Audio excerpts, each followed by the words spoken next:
दोस्तों, pharma today में आपका स्वागत है। आज हम बात करने वाले हैं एसेंशियल मेडिसिन कॉन्सेप्ट के बारे में। इस वीडियो को देखने के बाद आप जानेंगे कि एसेंशियल मेडिसिन यानी अति आवश्यक दवाइयाँ क्या होती हैं, एसेंशियल मेडिसिन की आवश्यकता क्यों होती है, एसेंशियल मेडिसिन लिस्ट को बनाते समय किन किन बातों को कंसीडर किया जाता है, कौन कौन सी दवाइयाँ एसेंशियल मेडिसिन की लिस्ट में शामिल की जाती हैं, भारत में कौन सी एसेंशियल मेडिसिन लिस्ट उपयोग में लाई जाती है। तो चलिए आगे बढ़ते हैं। अगर आपको हमारे वीडियो पसंद आ रहे हैं तो प्लीज़ हमारे चैनल को सब्सक्राइब कर लीजिए और बेल आइकन को दबा दीजिए। वीडियो को आखिर तक ज़रूर देखें। पिछले वीडियो में हमने ड्रग्स या मेडिसिन के बारे में डिटेल में बात की थी, जिसमें हमने बताया था कि ड्रग्स या मेडिसिन क्या होती हैं। आज हम एसेंशियल ड्रग कॉन्सेप्ट के बारे में जानेंगे। एसेंशियल मेडिसिन कॉन्सेप्ट एक अवधारणा है, एक आइडिया है जिसकी मदद से किसी देश या देश के चिकित्सीय संस्थान यानी हॉस्पिटल के लिए एसेंशियल यानी अति आवश्यक दवाइयों को हर वक्त उचित क्वांटिटी में उपयुक्त डोजेस फॉर्म में उपलब्ध कराया जाता है। एसेंशियल मेडिसिन कॉन्सेप्ट को उदाहरण से समझते हैं। मान लो कोई फैमिली है जिसमें रहने वाले मेंबर्स में से किसी को डायबिटीज़ है, हाई ब्लड प्रेशर है और किसी को अस्थमा है। ऐसे में डॉक्टर के द्वारा कुछ दवाइयाँ उस फैमिली मेंबर को प्रिस्क्राइब की जाती हैं। डॉक्टर के निर्देश के अनुसार यह दवाइयाँ हर दिन लेना है, इसलिए हर वक्त उपयुक्त मात्रा में उपलब्ध रखना जरूरी होगा। क्योंकि यह दवाइयाँ उस फैमिली के लिए ज़रूरी हो गई हैं, तब हम इन दवाइयों को फैमिली के लिए एसेंशियल दवाइयाँ कहेंगे। इसी तरह किसी स्थान में फैली बीमारियों के पैटर्न को देखते हुए और वहाँ के निवासियों की हेल्थ केयर आवश्यकताओं को देखते हुए ऐसी दवाइयों को चुना जाए जिसे हर कोई अफोर्ड कर सके, और फिर उसकी लिस्ट बनाकर सुनिश्चित कर लिया जाए कि दवाई हर वक्त उचित मात्रा में उपलब्ध हो, ताकि आने वाली हेल्थ केयर आवश्यकताओं को पूरा किया जा सके।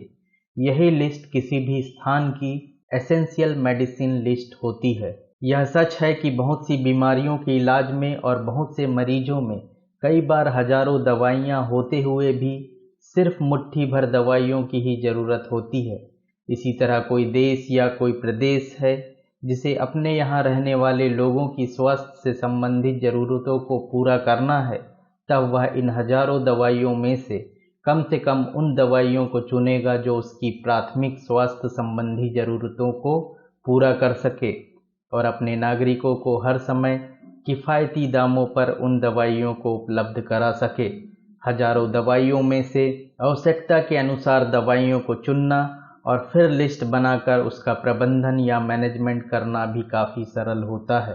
दुनिया में कई तरह की बीमारियां फैली हुई हैं और कई नई नई बीमारियां इस दुनिया में आती रहती हैं, तो कई पुरानी बीमारियां ख़त्म भी हो चुकी हैं, जैसे नोवल कोरोना वायरस से होने वाली बीमारी जो आज सारी दुनिया में फैली हुई है, और पोलियो वायरस से होने वाली बीमारी जो लगभग ख़त्म हो चुकी है। अगर बात की जाए एलोपैथिक की, तो किसी एक बीमारी के लिए कई सारी दवा उपलब्ध हैं और लगातार रिसर्च कर नई नई दवाइयाँ बनाई जा रही है। वहीं यूएस FDA की बात की जाए तो अब तक 20,000 से ज़्यादा ड्रग प्रोडक्ट को मार्केटिंग के लिए अप्रूवल दे चुका है। इस तरह देखा जाए तो हमारे पास हजारों दवाइयाँ उपलब्ध हैं। इनमें दवाइयाँ नई भी होती हैं और कुछ पुरानी भी होती हैं। तो क्या नई दवाइयाँ ज़्यादा अच्छी होती हैं? नहीं, ऐसा नहीं है। कई बार नई दवाइयाँ पुरानी दवाइयों से ज़्यादा अच्छी होती हैं, तो कई बार पुरानी दवाइयाँ नई दवाइयों से अच्छी होती हैं। अगर नई दवा पुरानी दवाई से अच्छी है तो हम उसे पुरानी वाली से बदलना पड़ेगा। इसी तरह अलग अलग दवाइयों की कीमत भी अलग अलग होती है। दवाइयाँ काफ़ी महंगी होती हैं तो कुछ दवाइयाँ उसके मुकाबले में सस्ती होती हैं, जबकि दोनों की एफिकेसी लगभग समान होती है। उपरोक्त सभी बातों से पता चलता है कि एसेंशियल लिस्ट निरंतर बदलते रहती है, जिसमें समय समय पर दवाइयों को जोड़ा या घटाया जाता है। यहाँ तक आपको सामान्य भाषा में एसेंशियल मेडिसिन कॉन्सेप्ट को समझाने का प्रयास किया गया। अब हम इसको WHO के अनुसार देखेंगे कि WHO ने एसेंशियल मेडिसिन कॉन्सेप्ट को किस तरह से डिफाइन किया है। तो WHO के अनुसार, as per the WHO, essential medicines are those that satisfy the priority health care needs of the population. World Health Organization के अनुसार एसेंशियल मेडिसिन्स यानी अति आवश्यक दवाइयाँ वह दवाइयाँ हैं जो किसी देश में रहने वाले लोगों की प्राथमिक स्वास्थ्य से संबंधित ज़रूरतों को पूरा करती हो। इस डेफिनेशन से हमें यह पता चल रहा है कि एसेंशियल मेडिसिन का कॉन्सेप्ट इस बात को ध्यान में रखकर बनाया गया है कि हजारों उपलब्ध दवाइयों में से उन दवाइयों को सेलेक्ट करना जो किसी एक पॉपुलेशन या देश प्रदेश को ध्यान में रखकर सेलेक्ट किया गया हो, जो उनकी हेल्थ केयर नीड्स को पूरा करती हो। उदाहरण के लिए एंटी स्नैक वेनम को इंडिया की एसेंशियल मेडिसिन लिस्ट में शामिल किया गया है, लेकिन उन देशों में जहां जो स्नैक फ्री हैं जैसे न्यूजीलैंड, वहां एंटी स्नैक वेनम को उनकी एसेंशियल लिस्ट में शामिल नहीं किया गया है क्योंकि वह स्नैक फ्री कंट्री हैं। एसेंशियल मेडिसिन लिस्ट को बनाते समय जिन चीज़ों को महत्व दिया जाता है वह है पब्लिक हेल्थ रिलेवेंस। दवाइयों का सिलेक्शन पूरी तरह से किसी देश या स्थानीय समुदाय में रहने वाले लोगों में कॉमन रूप से होने वाली बीमारियों को कंसीडर कर लिस्ट बनाया जाता है। एविडेंस ऑन एफिकेसी, दवाइयों की एफिकेसी मतलब प्रभाव उत्पादकता यानी इफेक्ट, उसका पूरा प्रमाण होना चाहिए। उस स्थान पर होने वाली बीमारियों पर उस प्रभाव के यानी उसके इफेक्ट डॉक्यूमेंटेड प्रमाण होना चाहिए, उसी दवाई को लिस्ट में शामिल किया जाता है। सेफ्टी, दवाइयों की सुरक्षा से संबंधित हर तरह के प्रमाण उपलब्ध होना ताकि दवाइयों से होने वाले दुष्प्रभाव से बचा जा सके। प्रामाणिक दवाइयों को ही लिस्ट में शामिल किया जाता है। कंपैरेटिव कॉस्ट इफेक्टिवनेस, हर तरह की फाइनेंशियल कंडीशन वाले लोगों के लिए यह अफोर्डेबल होना चाहिए, सस्ती होना चाहिए, जिससे आम लोग भी इसे खरीद कर उपयोग में ला सके। एसेंशियल मेडिसिन कॉन्सेप्ट का इंटेंशन यही है कि दवाइयाँ उपयुक्त क्वांटिटी में सुनिश्चित गुणवत्ता के साथ उपयुक्त डोजेस फॉर्म में पर्याप्त जानकारी और अफोर्डेबल प्राइस, जिससे हर व्यक्ति से आसानी से खरीद सके, किसी सुचारू रूप से चल रहे हेल्थ सिस्टम यानी अस्पताल में हर समय उपलब्ध होना चाहिए। भारत जैसे विकासशील देश के लिए एसेंशियल मेडिसिन लिस्ट से यह उम्मीद की जाती है कि इससे अच्छे नतीजे हासिल किया जा सके, जैसे मेडिकल केयर से संबंधित सुविधाओं की गुणवत्ता को बढ़ाया जा सके, दवाइयों का मैनेजमेंट उपयुक्त तरीके से किया जा सके, हेल्थ केयर रिसोर्सेज का कॉस्ट इफेक्टिव इस्तेमाल किया जा सके। अब हम एसेंशियल मेडिसिन लिस्ट के हिस्ट्री के बारे में जानकारी प्राप्त करेंगे। एसेंशियल मेडिसिन कॉन्सेप्ट का इतिहास अगर देखें तो पता चलता है कि सन 1975 में वर्ल्ड हेल्थ असेंबली द्वारा वर्ल्ड हेल्थ ऑर्गेनाइजेशन को रिक्वेस्ट किया गया कि वह अपने मेंबर देशों को एसेंशियल दवाइयों की लिस्ट बनाकर उसे उचित लागत में उच्च गुणवत्ता वाली दवाइयां खरीदने में मदद करे, जबकि WHO से पहले एसेंशियल मेडिसिन लिस्ट तंजानिया नामक देश के द्वारा 1970 में ही बना ली गई थी। इसके बाद 1977 में WHO ने पहली एसेंशियल मेडिसिन की मॉडल लिस्ट जारी की, जिसमें 186 दवाइयों को शामिल किया गया।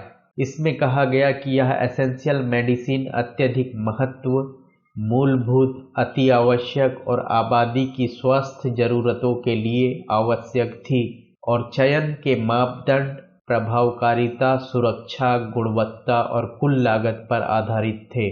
डिजीज के बर्डन और ट्रीटमेंट गाइडलाइंस पर जोर देकर दवाइयों को EML में सेलेक्ट करने का आधार बनाया गया।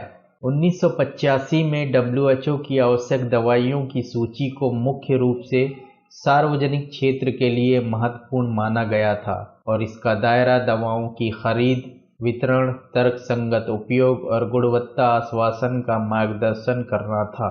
WHO EML का कार्य क्षेत्र और सीमा धीरे धीरे बढ़ रहा था और WHO EML में दवाइयों की संख्या साल दर साल बढ़ते ही जा रही थी। जैसा कि हमने पहले बताया कि पहले से बहुत सारी दवाइयों के उपलब्ध होने के बाद भी किसी देश के लिए उन दवाइयों में से कुछ ही दवाइयाँ अति आवश्यक एसेंशियल होती हैं, जो उस देश में रहने वाले लोगों की हेल्थ केयर ज़रूरतों को पूरा करने के लिए पर्याप्त होती हैं। Country to country, place to place बदलती रहती हैं। संसाधनों की सर्वोत्तम उपयोग के लिए सरकार को इन दवाइयों को पहचान कर उन्हें एसेंशियल मेडिसिन लिस्ट में शामिल करना होता है। WHO ने एसेंशियल मेडिसिन लिस्ट में दवाइयों को शामिल करने के लिए कुछ क्राइटेरिया का निर्धारण किया है। उन क्राइटेरिया के बारे में जानते हैं। पहला है क्लिनिकल ट्रायल से उपलब्ध प्रभावकारिता और सुरक्षा का पर्याप्त डेटा होना चाहिए। दवाइयाँ ऐसे फॉर्म में उपलब्ध होना चाहिए कि स्टोरेज के समय उसकी क्वालिटी के साथ उसकी बायो अवेलेबिलिटी और स्टेबिलिटी को एश्योर्ड किया जा सके। दवाइयों की चॉइस प्रचलित बीमारी के पैटर्न पर, फैसिलिटी और प्रशिक्षित व्यक्तियों की उपलब्धता, फाइनेंशियल रिसोर्सेज, जेनेटिक, जनसांख्यिकी और एनवायरमेंटल फैक्टर को कंसीडर कर होनी चाहिए। एक जैसी दो या दो से अधिक दवाइयाँ होने पर उस दवाई की क्वालिटी, इफिकेसी, सेफ्टी, प्राइस और उसकी अवेलेबिलिटी के आधार पर चयन किया जाना चाहिए। पांचवा है दवाइयों का सिलेक्शन स्थानीय तौर पर स्टोरेज, मैन्युफैक्चरिंग की फैसिलिटी और कॉम्पेरेटिव फार्माकोकाइनेटिक प्रॉपर्टीज पर भी निर्भर करती है। छठवां है दवाइयाँ सिंगल मॉलिक्यूल्स के रूप में होती हैं। इसमें से कई सिंगल मॉलिक्यूल्स को फिक्स्ड डोज कॉम्बिनेशन के फॉर्म में भी बनाया जाता है, लेकिन इसका इस्तेमाल तब तक नहीं करना चाहिए जब तक कि उसकी वास्तव में आवश्यकता हो और इसकी therapeutic effect, safety and efficacy proof की जा चुकी हो। सातवां है दवाइयों को चुनना निरंतर चलने वाली सतत प्रक्रिया है, जिसमें कई दवाइयों को हटाया भी जाता है और कुछ दवाइयों को लिस्ट में शामिल भी किया जाता है, जो कि निर्भर करता है प्रेजेंट सिचुएशन पर, जो समय समय पर बदलती रहती है। नई नई दवाइयाँ लिस्ट में शामिल होते रहती हैं और कई नई नई बीमारियाँ आने पर उससे संबंधित दवाइयों को लिस्ट में जोड़ा जाता है। 1977 से हर 2 साल में आवश्यक दवाओं की WHO मॉडल सूची अपडेट की गई है। वर्तमान संस्करण जून 2019 में अपडेट किया गया है। 21वें WHO आवश्यक दवाई सूची और 7वें WHO आवश्यक चिकित्सा सूची बच्चों के लिए भारत ने एसेंशियल लिस्ट 1996 में पहली बार जारी की। वर्तमान में इसे NLEM मतलब national list of essential medicine कहा जाता है। समय समय पर इस लिस्ट को एक्सपर्ट लोगों द्वारा अपडेट किया जाता है। इस समय जो लिस्ट इफ़ेक्टिव है वह NLEM 2015 है। इसमें 376 दवाइयों को एसेंशियल मेडिसिन की लिस्ट में शामिल किया गया है। WHO की एसेंशियल मेडिसिन लिस्ट एक मॉडल यानी नमूने की तरह है, ताकि अलग अलग देश अपनी आवश्यकताओं के अनुसार अपनी अपनी country wise essential medicine list बनाएं। यह उस देश के ऊपर निर्भर करता है कि वह अपनी आवश्यकताओं को देखते हुए, वहाँ फैली हुई बीमारियों के पैटर्न को देखते हुए और कॉस्ट को कंसीडर करते हुए दवाइयों का सिलेक्शन करें। भारत की एसेंशियल मेडिसिन लिस्ट में दवाइयों को शामिल करने के लिए जिन क्राइटेरिया का निर्धारण किया गया है वह है: पहला, drug controller general of India से दवाइयों का अप्रूवल। भारत में दवाइयों का अप्रूवल और लाइसेंस मिल चुका होना चाहिए। दवाइयाँ भारत की जनसंख्या में फैली हुई बीमारियों में उपयोगी होना चाहिए। तीसरा, दवाइयों की वैलिड साइंटिफिक एविडेंस होना चाहिए कि यह सेफ और इफ़ेक्टिव हैं। चौथा, दवाइयाँ कॉस्ट इफ़ेक्टिव यानी किफ़ायती होना चाहिए। पांचवा, दवाइयाँ बीमारियों की करंट ट्रीटमेंट गाइडलाइंस के अनुसार होना चाहिए। छठवां, दवा भारत में स्टोरेज की कंडीशन में स्थिर होना चाहिए। सातवां, अगर एक से अधिक दवाइयाँ किसी थेरेप्यूटिक कंडीशन के लिए अवेलेबल हों तो उस वक्त में उनका सिलेक्शन तर्कपूर्ण रूप से सबसे उपयुक्त दवाई को ध्यान में रखते हुए उन्हीं में से करना चाहिए और सावधानी से उसकी सेफ्टी, एफिकेसी और उसकी कीमत को ध्यान में रखते हुए मूल्यांकन होना चाहिए। 8वां है दवाइयों की यूनिट प्राइस को छोड़कर इलाज के लिए लगने वाले खर्चे को विचार में रखना चाहिए। फिक्स डोज कॉम्बिनेशन को शामिल नहीं करना चाहिए जब तक कि यह स्पष्ट ना हो जाए कि ऐसा करने पर उसका एडवांटेज लिया जा सकता है, जो कि सिंगल अलग अलग दवाइयों को देने पर नहीं मिल पाता है, जैसे उसका इफ़ेक्टिवनेस बढ़ जाना, एडवर्स ड्रग रिएक्शन का कम हो जाना। 10वां है एसेंशियल लिस्ट की लिस्टिंग इस बात को ध्यान में रखकर की जानी होती है कि किस लेवल पर इसकी ज़रूरत होगी, जैसे प्राइमरी, सेकेंडरी, टर्सरी, क्योंकि उपलब्ध facility, training, experience, health care person की उपलब्धता हर लेवल पर अलग अलग होती है। दवाइयों को लिस्ट से हटाने के लिए जिन क्राइटेरिया का निर्धारण किया गया है वह है: पहला, दवाई भारत में बैन कर दी गई हो। दूसरा, दवाई की सेफ्टी प्रोफाइल चिंताजनक हो। तीसरा, दवाई जो काफ़ी इफ़ेक्टिव हो, सेफ्टी प्रोफाइल भी अच्छी हो और कॉस्ट में भी कम हो, तब इस दवाई को शामिल कर दूसरी दवाई को हटा दिया जाता है। चौथा, वह दवाई जो किसी ऐसी बीमारी में इस्तेमाल की जाती थी जो अब भारत में मुख्य रूप से नहीं पाई जाती है या जो ख़त्म हो चुकी है, इस स्थिति में उपयोग में आने वाली दवाइयों को भी एसेंशियल दवाई की लिस्ट से हटा दिया जाता है।